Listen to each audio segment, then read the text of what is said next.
Assalamualaikum Sobat Football United, ringan amatiran ala gue. Jadi setelah pertandingan menghadapi Arsenal, ada dua hal yang terjadi yang ingin gue bahas. Nomor satu langsung aja bagaimana Old Trafford ya kan yang kebanjiran, atapnya bocor, luar biasa. Infrastruktur utama dari Manchester United ini berupa stadion utamanya ternyata memang sangat menyedihkan menurut gue ya. Ini sekaligus juga membenarkan pendapat-pendapat, kabar-kabar kalau memang Old Trafford ini sudah sangat jauh tertinggal dibandingkan dengan stadion modern lainnya. Dengan hujan yang sangat deras kemarin setelah menghadapi Arsenal, atap bocor dan juga kebanjiran, dan ini merupakan tugas bagi Ineos, Sir Jim Ratcliffe juga untuk memperbaiki stadion ini. Dan ini kan juga merupakan hal yang ingin dilakukan oleh Sir Jim Ratcliffe, apakah akan memperluas kapasitas sekaligus juga memperbaiki atau bahkan membangun stadion yang baru. Sir Jim Ratcliffe yang datang berjam-jam lebih awal dibanding sebelum kick off, berjam-jam lebih awal sebelum kick off.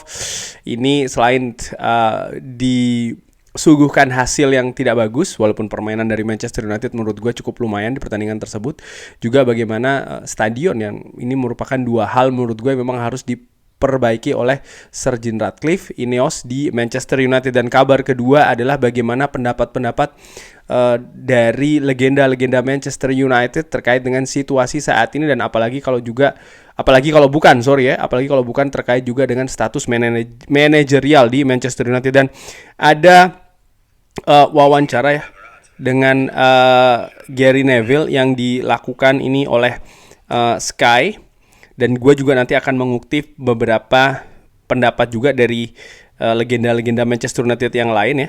Gary Neville mengatakan ini merupakan hasil terburuk Premier League yang kita telah miliki. Ini dengan tekanan yang sangat besar sekali. Dan Ineos pada saat akhir kompetisi nanti bisa saja merubah banyak sekali posisi di klub. Tapi saat ini Bayern Munchen juga sedang berjuang untuk mendapatkan manajernya. Barcelona tetap bersama dengan Xavi. Liverpool juga memiliki tantangan untuk mengganti manajernya untuk mendapatkan pilihan pertama maupun pilihan keduanya. Dan saya saat ini melihat tidak ada calon yang pasti. Oke, kita akan mendapatkan seseorang itu ya. Dan setiap manajer di sini di 10 tahun terakhir setiap manajer selalu mengalami kesulitan. Di masa Jose Mourinho, Louis van Gaal, Ole, semuanya mengalami kesulitan. Bahkan Louis van Gaal dipecat setelah menang FA Cup. Dan David Moyes juga demikian. Dan juga para pemain ini mengalami kesulitan, dan juga manajer mengalami kesulitan. Dan jadi ada poin ya. Ini apakah ada hal lain yang memang tidak benar di Manchester United?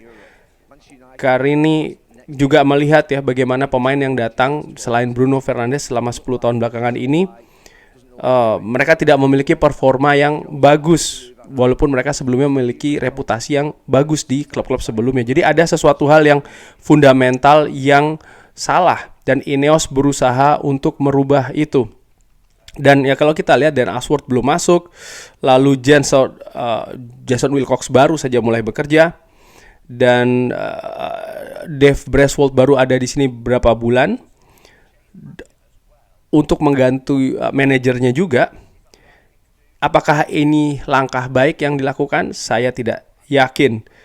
Saya tidak pernah mendorong manajer untuk dipecat ya selama 10 tahun belakangan, dan saya tidak akan memulainya saat ini.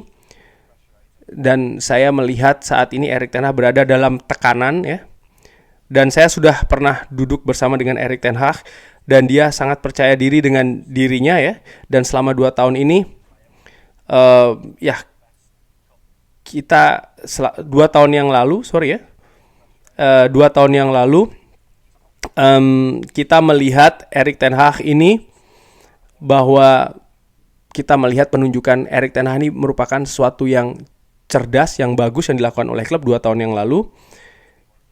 Ini bahkan dilihat 2 tahun yang lalu sebagai seorang coach atau pelatih yang terbaik yang tersedia di Eropa bahkan. dan Manchester United di 2 tahun mendatang ya akan melihat apakah menunjuk seorang coach ya, apakah yang mendadak seperti kayak ya dia tidak tahu ya apa yang dia lakukan, Erik ten Hag ya maksudnya. Dan itu juga terjadi dengan Ole, ini juga terjadi dengan Jose Mourinho, terjadi juga dengan Louis van Gaal.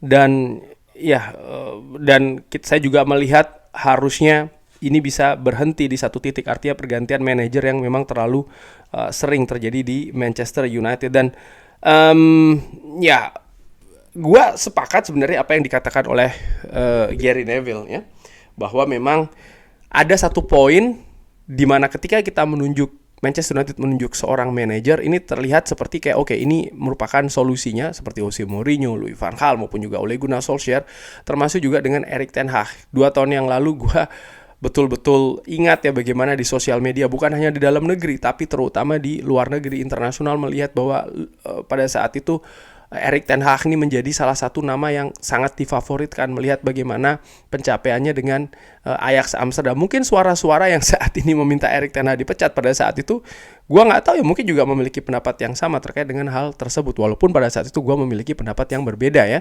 tapi komitmen gue tetap sama, gue akan 110% mendukung sang manajernya. Dan selain Gary Neville, ternyata Roy Keane ya, ternyata ini juga memiliki pendapat yang sama, artinya dia juga ingin supaya Erik ten Hag ini mendapatkan kesempatan lagi di Manchester United, terutama setelah pertandingan menghadapi Arsenal. Wayne Rooney pun juga mengucapkan hal yang sama ya, kurang lebih dia ingin supaya Erik ten Hag ini diberikan waktu lagi. Dan menurut gua 3 legenda Manchester United ini tentu saja mereka sama-sama memiliki kepedulian. Mereka bukan cuma peduli saja, tapi mereka juga memiliki pengetahuan yang mungkin lebih dalam, lebih luas dibandingkan dengan fans secara umum ya. Mungkin mereka juga memiliki informasi-informasi yang jauh lebih detail, lebih dalam dibandingkan dengan fans secara umum juga. Dan mungkin mereka juga melihat bagaimana situasi compang-camping klub ini, terutama ketika menghadapi Arsenal, tapi bagaimana pemain-pemain Manchester United di atas lapangan ini nampaknya masih tetap ingin bermain untuk manajernya. Setidaknya itu yang ditunjukkan menurut gue hampir sepanjang 90 menit, di mana mereka ini keluar ya etos kerjanya, determinasinya, pressingnya. Hanya saja memang kualitas ini yang terbatas. Ya, pemain seperti Garnacho butuh pengalaman lagi, dia juga masih muda. Rasmus Højlund pun juga butuh support ya di lini tengah. Bagaimana tampil tanpa Bruno Fernandes ini memberikan warna yang berbeda, jauh kualitasnya, kreativitas menurut gua terutama di permainan Manchester United. Tapi pemain-pemain seperti Amad Diallo, seperti Sofyan Amrabat, mereka seakan ingin membuktikan ya bahwa mereka ini ingin terus berada di skuad Manchester United. Bahkan pemain-pemain lain tampil cukup oke di lini belakang, Diogo Dalot, Aaron Wan-Bissaka, Casemiro pun juga demikian, walaupun dia melakukan beberapa kesalahan bahkan sampai berujung gol itu ya, tapi sepanjang babak kedua gue melihat ada penampilan yang jauh lebih bagus, terutama di lini belakang yang jauh lebih solid juga. Dan menurut gue ini menunjukkan hal yang berbeda ketika menghadapi Crystal Palace. Ada perbaikan yang ingin dilakukan juga oleh skuad Manchester United. Pelatih pun memuji bahwa mereka ingin atau mereka bahkan melakukan apa yang diinstruksikan. Jadi ada apa ya? Ya mereka patuh gitu, dan kepatuhan ini kan bisa dipandang juga sebagai oke, mereka sebenarnya ini bukan mulai paham, tapi mereka ingin bekerja dengan manajernya. Kalau gue melihat seperti itu. Dan balik lagi ya, bagaimana Gary Neville, Wayne Rooney, bahkan Roy Keane yang di beberapa kesempatan sebelumnya mengatakan Erik ten Hag dikritik terlalu tajam, sangat tajam bahkan, tapi dia juga mengatakan pada akhirnya ya dia ingin supaya Erik ten Hag ini mendapatkan kesempatan lagi.